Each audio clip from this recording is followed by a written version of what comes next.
Assalamualaikum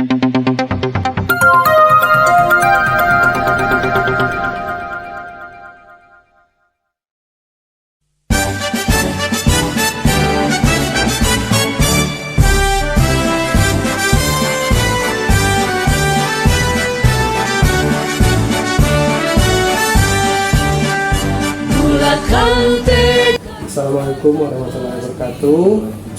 Selamat pagi Pak Sultan. Pagi Pak. Nah ini kan kita rencananya nanti mau melaksanakan kegiatan observasi praktek kinerja di kelas ya Pak ya. Nah sebelum itu kita akan melaksanakan dulu ini percakapan pra-observasinya Pak. Jadi ada beberapa hal yang ingin saya tanyakan kepada Bapak nanti terkait dengan kegiatan observasi nanti yang akan kita laksanakan. Baik, kita langsung saja Pak. Yang pertama, saya ingin mengetahui terlebih dahulu tujuan pembelajarannya Pak nanti yang akan sama-sama kita laksanakan observasinya. Kalau boleh tahu apa saja Pak tujuan pembelajarannya? Jadi kalau dari saya pribadi ada 3 Pak. Tujuan pembelajaran yang mencakup kognitif, afektif dengan psikomotor. Kalau untuk yang pertama untuk kognitifnya itu lebih ke arah memahami konsep dari transformator dengan generator. Karena pembahasannya kemagnetan Pak. Lalu untuk afektifnya itu mengambil dari 3 dimensi profil pelajar Pancasila. Ada bersikap jujur, mandiri, sama kolaboratif. Lalu untuk yang ketiga untuk psikomotornya itu kalau ulun siswa itu mampu untuk menerapkan konsep dari transformator dan generator itu sendiri Pak. Berarti ada 3 Pak ya? Kognitif, afektif, dan psikomotor itu. Baik. Pertanyaan yang berikutnya Pak, nanti fokus area pengembangan yang hendak dicapai pada saat observasi nanti apa saja? Yang pertama itu ada 2 sebenarnya. Ada 2. Baik. Yang pertama itu tentang kolaboratifnya siswa. Lalu yang keduanya itu tentang kemandirian dan keterampilan dia dalam memahami konsep.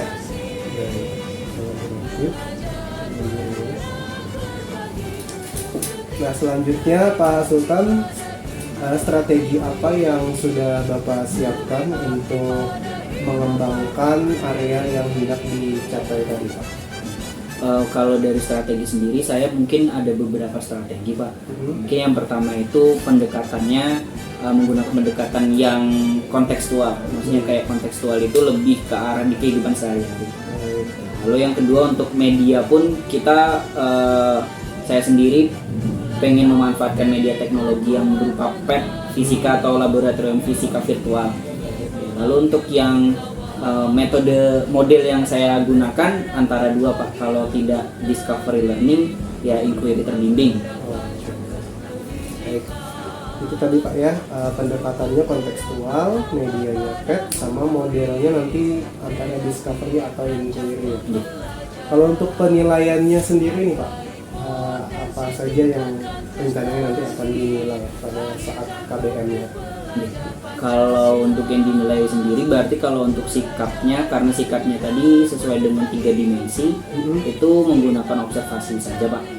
Lalu untuk yang kognitifnya itu menggunakan asesmen formatif. Lalu yang terakhir penilaian psikomotor itu proses mereka.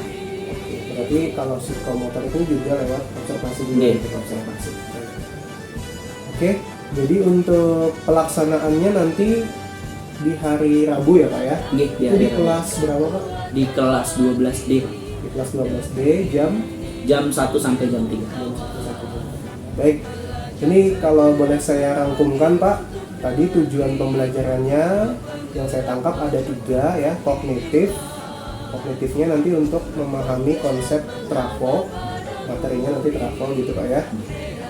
Kemudian afektifnya ada 3 dimensi yang difokuskan yaitu jujur, mandiri, dan kolaboratif. Kemudian juga ada psikomotoriknya untuk melihat keterampilan siswanya. Kemudian area pengembangan yang hendak dicapai nanti kemampuan kolaboratif serta kemandirian siswa. Strateginya tadi sudah disebutkan, ada pendekatan kontekstual menggunakan media PET, model discovery atau inquiry, dan juga ada penilaian. Penilaiannya untuk sikap dan psikomotorik lewat observasi dan kognitifnya lewat asesmen. Baik Pak, ada lagi yang ingin disampaikan Pak? Cukup ya. Jadi nanti kita bisa sepakati apa yang sudah didiskusikan hari ini. Insya Allah nanti akan kita laksanakan sesuai jadwal, yaitu hari Rabu jam 1 sampai jam 3 ya di kelas 12D. Saja Pak Sultan, bisa kita sepakati ya? Iya, sepakat. Baik, terima kasih Pak Sultan untuk waktunya. Selamat pagi. Assalamualaikum warahmatullahi wabarakatuh.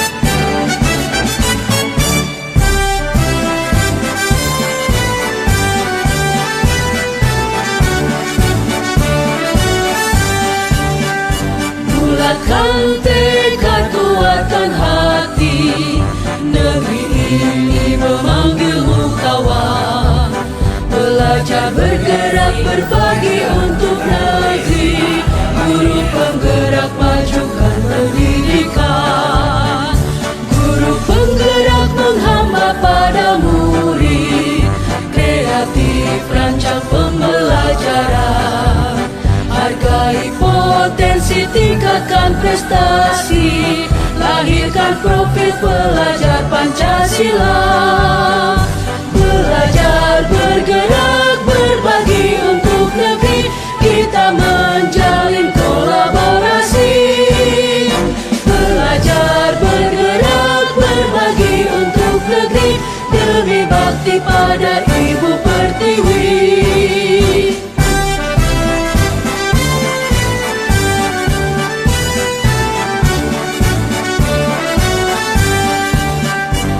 Bulatkan tekad, kuatkan hati, negeri ini memanggilmu kawan. Belajar, bergerak, berbagi untuk negeri, guru penggerak maju.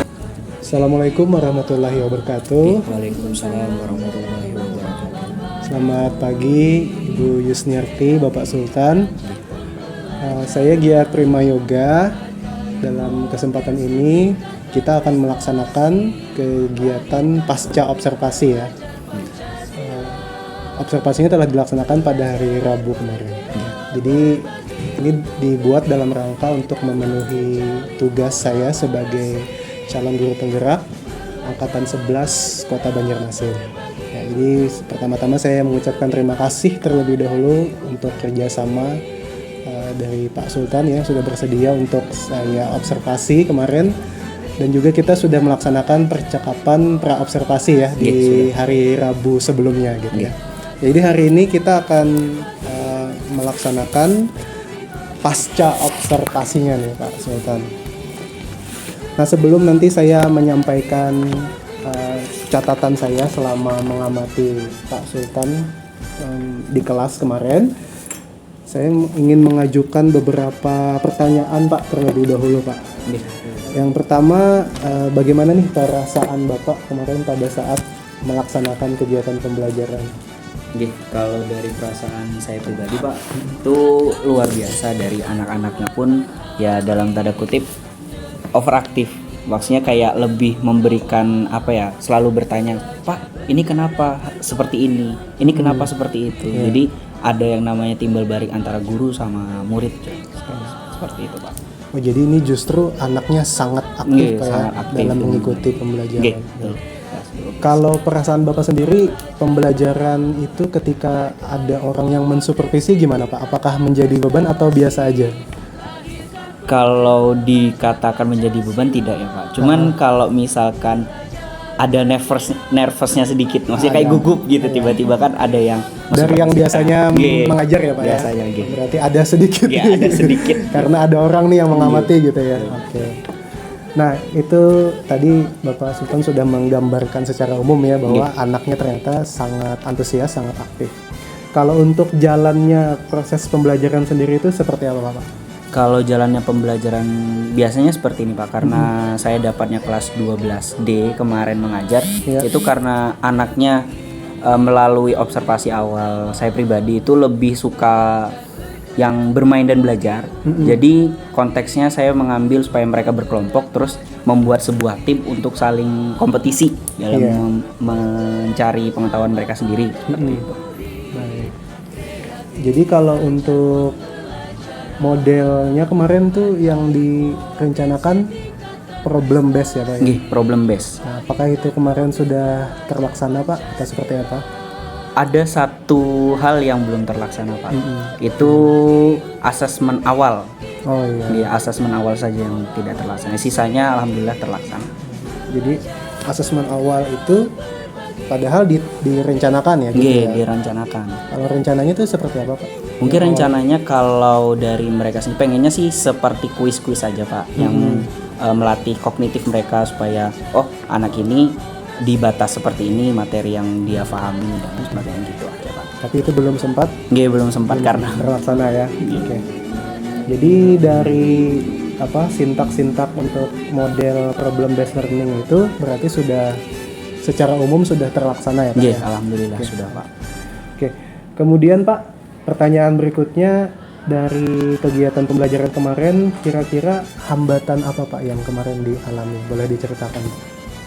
Kalau hambatan yang dialami itu ketika memberikan persepsi dan motivasi Pak. Kan kemarin itu hambatannya ada di sarprasnya. Kemarin ingin menampilkan video animasi, sayang video animasinya nggak ada suaranya karena belum ada sempat mencoba dulu.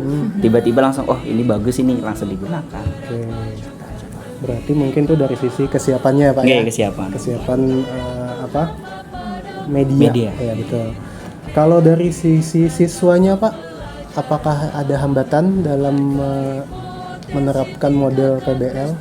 Kalau dari segi siswanya itu lebih ke arah menggali pemahaman mereka Pak. Kan dari PBL ini kan kalau situasi kemarin saya memberikan LKPD, mereka mencari sendiri pengetahuan mereka. Nah di situ mereka lebih lama mengerjakan LKPD-nya karena dalam tanda kutip mereka masih setengah menguasai, jadi masih bertanya ini, bertanya itu, masih lama. Akhirnya kayak lebih banyak menggunakan waktu sampai di akhir. Iya, artinya dari sisi mungkin pemahaman awal siswa ya, tapi responnya bagus ya karena ketika dia tidak paham berarti dia bertanya aktif gitu lah. Oke. Nah tadi Bapak kan sempat menyinggung tuh masalah asesmen awal. Nah itu sebenarnya untuk mengecek apanya tuh Pak? Kalau dia yang direncanakan? Mengecek berarti yang pemahaman awal tadi ya? Nggih, pemahaman awal sampai di mana mereka sudah tahu, kita bisa merancang pembelajarannya seperti apa. Nah kira-kira Pak, kalau dari yang Bapak sebut tadi kan ada masalah media ya, kemudian masalah siswa. Itu tuh penyebab munculnya hambatan tuh kira-kira karena apa tuh? Kalau dari sarpras dulu itu yang pertama karena tidak mengecek terlebih dahulu LCD-nya. Itu kalau untuk dari siswanya sendiri mungkin karena tidak ada asesmen awal tadi. Makanya mereka lebih lebih bisa dibilang belum ada pengetahuan yang akan dibawa untuk ke pembelajaran utamanya, intinya tadi.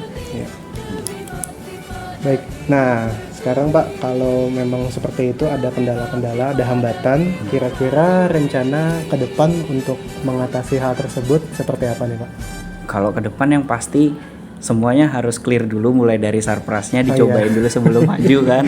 Artinya kalau ada media yang digunakan mungkin dicek lagi, diuji dites dulu ya Pak, apakah berfungsi dengan baik atau tidak. Karena sayang sekali lah kemarin kalau ada suaranya mungkin bisa lebih seru ya, gitu. Ya. Baik Pak, nah kalau sudah direncanakan seperti itu kira-kira kapan tuh Pak mau menerapkan perbaikan itu? Perbaikan biasanya lebih supaya dapat jam efektifnya mungkin di minggu mereka ada pembelajaran fisika kembali Pak. Segera mungkin segera mungkin. Bisa di pertemuan berikutnya harus langsung dibenahi tadi Pak ya, kalau menggunakan media terutama. Ya, mungkin juga kalau kira-kira diperlukan asesmen awal mungkin dilaksanakan juga. Itu harus. Baik Pak, itu tadi pertanyaan-pertanyaan saya. Jadi sebenarnya saya ingin menyampaikan hasil catatan saya kemarin pada saat mengobservasi Bapak. ternyata memang kurang lebih sama dari apa yang sudah Bapak Sultan refleksikan tadi. Ya kemarin kan di kegiatan pra observasi kita sudah menyepakati bahwa aspek atau area pengembangan yang ingin difokuskan itu ada di kolaborasi siswa, kemudian kemandirian dan pemahaman yang bermakna. Nah itu kalau menurut catatan saya semua aspek tersebut itu secara umum sudah terlihat di kegiatan pembelajarannya. Hanya memang sama Pak, catatan saya juga kendala-kendala teknis tadi terutama ya. Ya itu mungkin yang harus lebih disiapkan. Prinsip ya terutama tadi kalau kita ingin menerapkan prinsip diferensiasi ya berarti memang lebih bagus lagi kata Pak Sultan tadi memang kalau ada asesmen awal. Cuma kalau saya sih yakin karena Pak Sultan sudah lama juga memegang kelas ini, secara umum mungkin sudah mengenali ya tokoh-tokohnya gitu dengan berbagai karakternya ya, jadi pengelompokannya mungkin sudah mempertimbangkan hal itu. Cuma memang lebih bagus lagi kalau dikuatkan lagi dengan apa tadi asesmen awal Pak, supaya lebih spesifik ke materi tersebut nih kira-kira gimana supaya nanti bisa menjadi bahan pertimbangan untuk mengelompokkan dan melayani mereka sesuai dengan kesiapan belajarnya. Nah kira-kira seperti itu. Plus satu lagi Pak yang ingin saya beri masukan. Kemarin waktu saya mengamati Pak Sultan secara umum sudah bagus ketika mengapresiasi kinerja siswa, baik itu ketika menjawab pertanyaan ataupun menyelesaikan soal. Nah, tapi ada beberapa yang belum konsisten, Pak. Ya, saya ingat waktu itu ketika Bapak bertanya dengan Axel, jawabannya memang belum sesuai yang diharapkan. Nah, tapi kalau saran saya, Pak, sebagaimanapun jawaban siswa itu lebih bagus diapresiasi aja, jangan diabaikan gitu. Nah itu mungkin sebagai motivasi buat dia. Istilahnya dia secara psikologis ketika dimotivasi, diapresiasi gitu ya, dia akan termotivasi untuk lebih. Gitu. Jadi kemarin kan yang benar jawabannya kalau nggak salah siapa Rahadi, yang di depan Rahadi, ya Axel kan jawabannya belum tuh. Sedikit lagi. Nah cuma sayangnya mungkin karena Bapak mempertimbangkan waktu juga ketika geser ke Rahadi itu lupa diapresiasi si Axel itu diabaikan itu langsung sayang sekali nih kasihan gitu, rasa nggak enak juga saya kok Axel nggak ada di ini ya gitu. Tapi yang lain-lain setelah itu mungkin di situ aja kelewat Pak.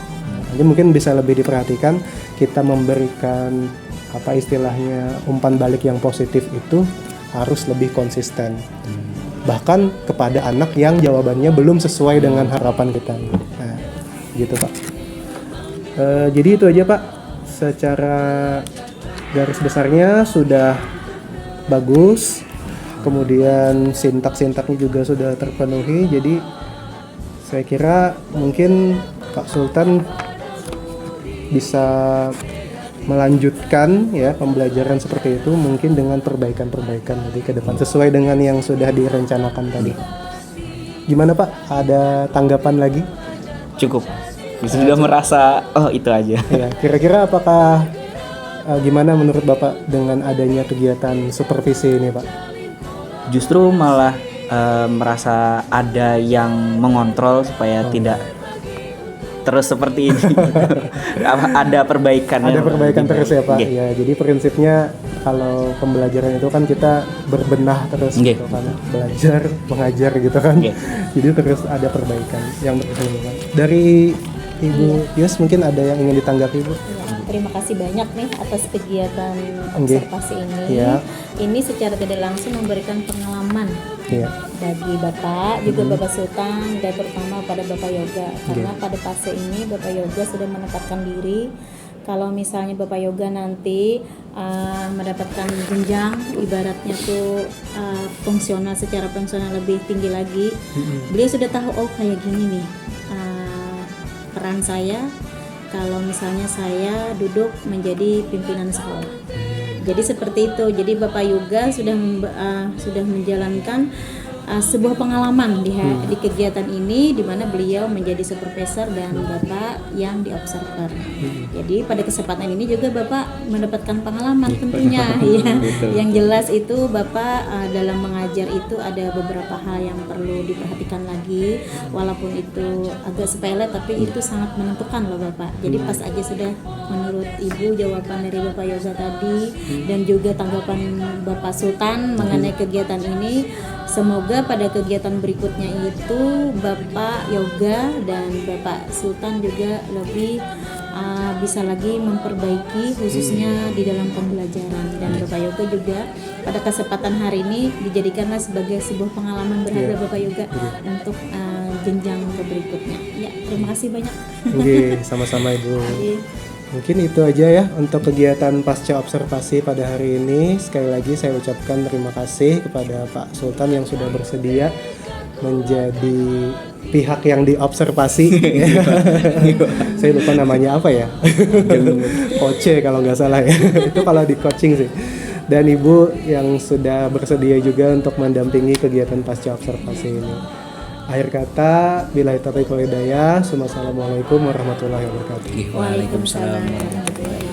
Pembelajaran harga